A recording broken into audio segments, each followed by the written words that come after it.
Hey friends, it's Steven with Leviathan Snakes, and for this week's video, we are going to be talking about why so many different ball python brands are ineffective, and the inverse of that, how can you make your brand effective? Like, what are the mistakes, what are things that people are doing wrong, and how do you address it? So, we hope you guys enjoy the video. If you do, please like, comment, subscribe, and let's jump into it.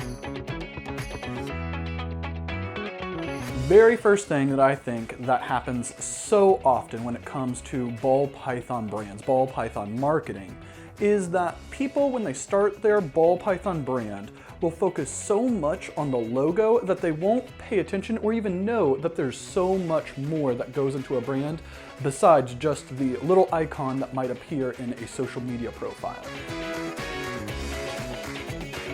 So the mistake that I think that happens so often is that people will get a logo that is essentially an illustration. It might be somebody that they know that is an artist and they make amazing drawings, or a tattoo artist or something like this. And they draw up something on a piece of paper. But the problem with this is that if it's being drawn on a piece of paper and maybe you take a picture of it or you scan it into a computer so that way you can actually have the file, it isn't built to scale properly. If you tried to blow that piece of paper drawing up to a banner, it might get pixelated, and then if it's pixelated at a show, it makes you look unprofessional. In addition, if you try to scale it all the way down, so that way it'll be a little teeny tiny social media icon, when you post on social media with that picture as your logo, what will end up happening is it's so small that nobody can actually tell what's going on with it, and it's too busy, and it doesn't give you an actual brand identity.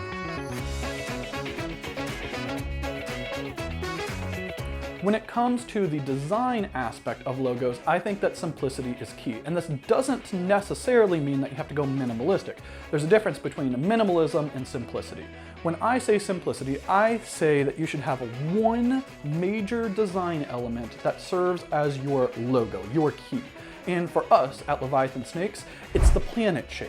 So even though the planet shape that we have has, like, the planet itself, it has the rings, it has the snake in the middle, there's like a purpleness to the whole color scheme of it, and it has like our name along the sides.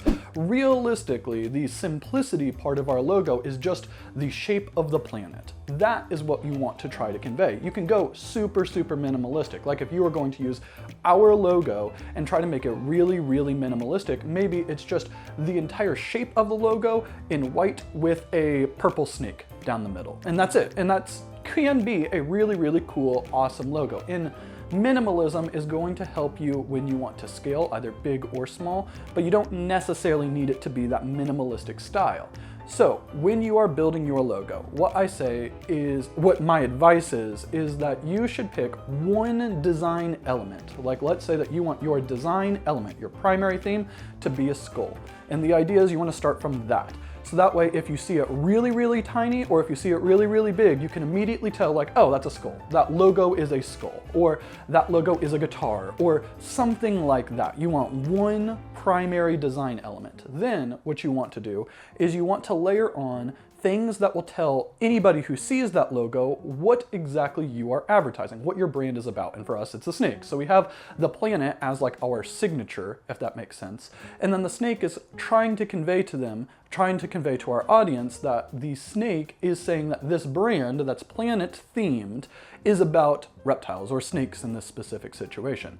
And then the last element that you want to consider when you're doing it is color. And this is something that I think that people consider when they're doing the logo, but they don't consider it for the rest of the brand. Because if you use a specific color palette, like very distinctive, like for us, it's like these purple kind of hues. Now, if you use those very specific colors, you can apply those colors to things that don't even have your logo on it, and it will help make sure that everything you do is branded accordingly. So whenever we set up for shows, we have like purple bedding instead of just Reptile or liners or anything like that in our displays. We use the like purple lights back there, and purple is kind of like our color palette, so that way we can tie things that don't have our logo on it into our brand. So when you are making your specific brand, I think it's very important to pay attention to what color palette you're going to use.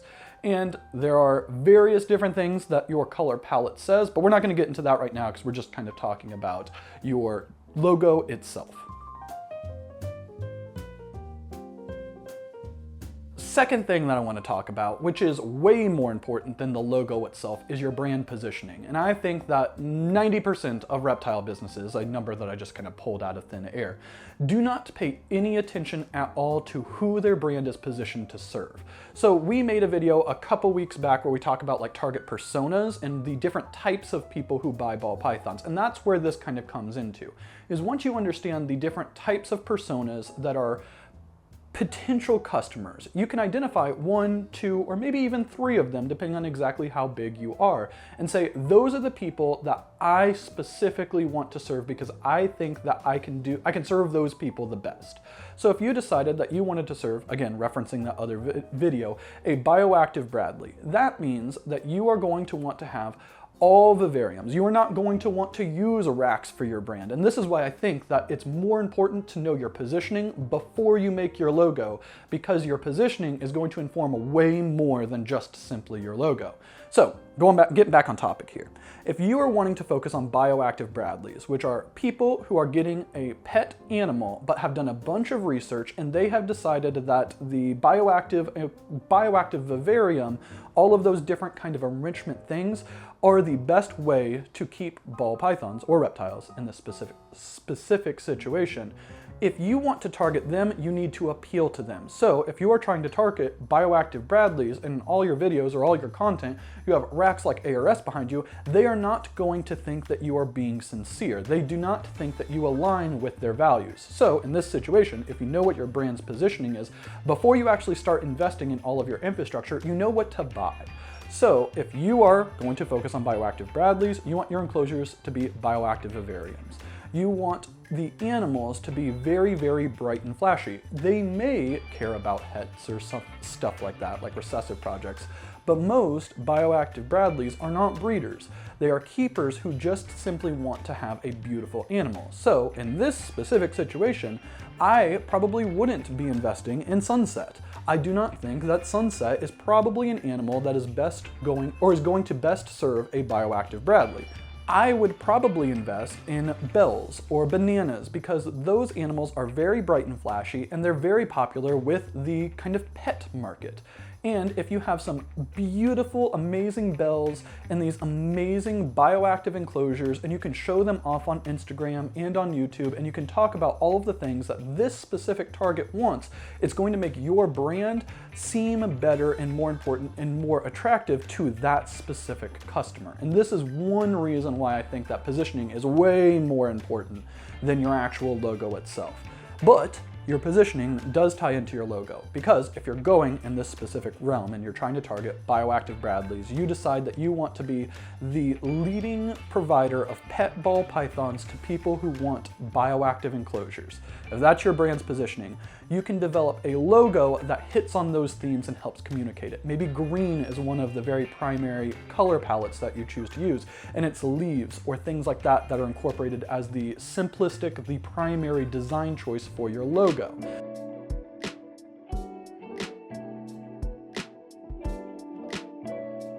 I actually think that you can go another step further. So third thing I want to talk about, which is less important than the other two, but I do think it's pretty important, is that is your actual name.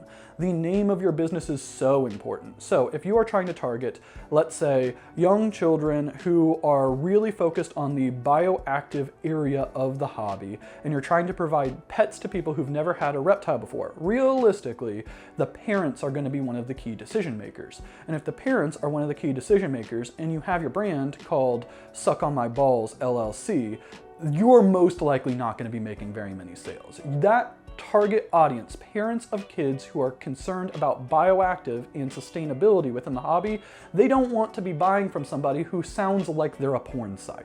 So if you are making your business, understanding who your target customer is will influence what you name your business, or should influence what you name your business. And 9 times out of 10, I feel like people pick their name before they even consider who they're actually trying to sell to.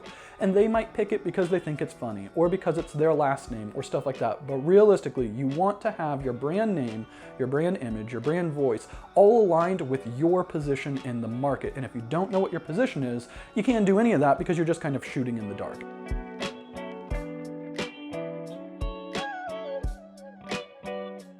So following along with the same example that we've been using, and we want to focus on bioactive Bradleys, we're trying to make pet animals, and we want to appeal to both the keeper and potentially their parents. I may call the business something like Bioactive Royals, and then use for the logo like a green kind of color scheme, and it might be like a stylized leaf that kind of looks like a ball python head with a crown on it. And in this specific situation, this is how I would try to establish a brand that is targeting those bioactive Bradleys. All of the animals would be kept in bioactive vivariums. There'd be a lot of content focused on the basic husbandry of the animals, as well as setting up bioactive enclosures. And that is a specific market that you would be trying to focus on.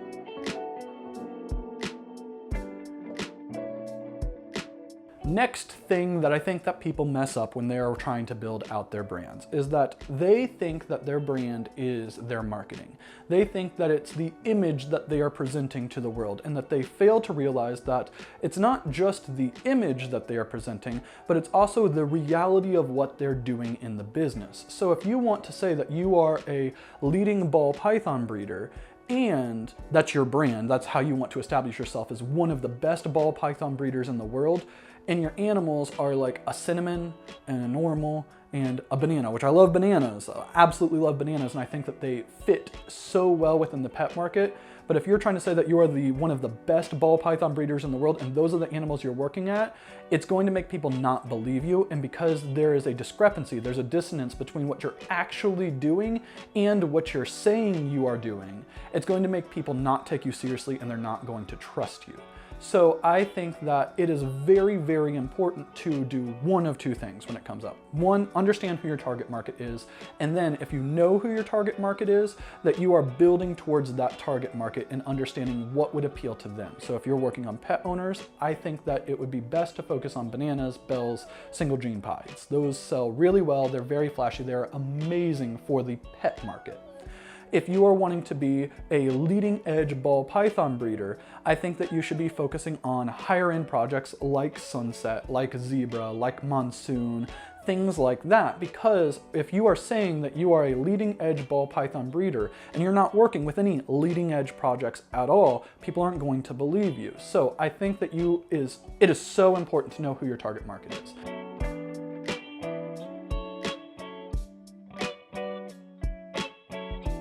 The last thing I want to talk about, which I hit on just a little bit earlier, but I'm going to talk about it in more depth, is everything that you do, whether it's public or private, if it's on social media, if it's in person, it doesn't matter. It is all reflections of you as a brand. So let's say that you want to be selling the leading ball pythons and that you make only quality stuff and that quality sells and all of these different things. And you go up to somebody and you try buying a, let's say, single gene inchy male off of Craigslist from some random person who's asking $100 for it, and you're like, will you take 30? This doesn't align with your brand, because that person, even though you're buying an animal and it's not even public, they're going to think of you as a lowballer, maybe a tire kicker, and then if they see your logo later on, or they see you later on saying that you are producing quality ball pythons and that you are one of the leaders of the industry, or you're going to be one of the leaders of the industry, they aren't going to believe you. They know that all of that stuff is like bull crap.